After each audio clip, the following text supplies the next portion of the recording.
Tension headache വരുമ്പോൾ ശ്രദ്ധിക്കേണ്ട basic ആയിട്ടുള്ള കുറച്ച് കാര്യങ്ങൾ നോക്കാം. ഈ തലവേദനയുടെ മെയിൻ വില്ലൻ അല്ലെങ്കിൽ കോസ് എന്ന് പറയുന്നത് സ്ട്രെസ്സും നമ്മുടെ ആങ്സൈറ്റിയും മെൻ്റൽ സ്ട്രെയിനും ഒക്കെയാണ്. സോ മാക്സിമം അത്തരം കണ്ടീഷൻസ് ഒഴിവാക്കുക. കാര്യങ്ങളെ കുറച്ചുകൂടെ ലൈറ്റായിട്ട് കണ്ട് വർക്ക് ലോഡൊന്നും വരാതെ എല്ലാം അപ് ടു ഡേറ്റ് ആയി ചെയ്തു പോയി സ്ട്രെസ് ഒഴിവാക്കുക എന്നുള്ളതാണ് ഫസ്റ്റ് ശ്രദ്ധിക്കേണ്ടത്.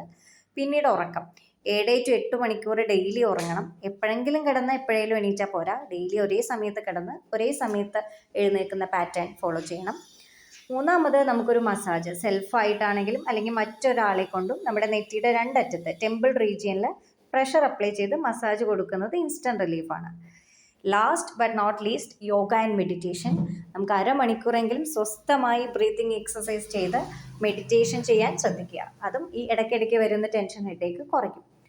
ഈ ഒരു കണ്ടീഷൻ ത്രൂ ഹോമിയോപ്പതി ട്രീറ്റ് ചെയ്യാനായിട്ട് ഈ കാണുന്ന നമ്പറിൽ കോൺടാക്റ്റ് ചെയ്യുക. Thank you.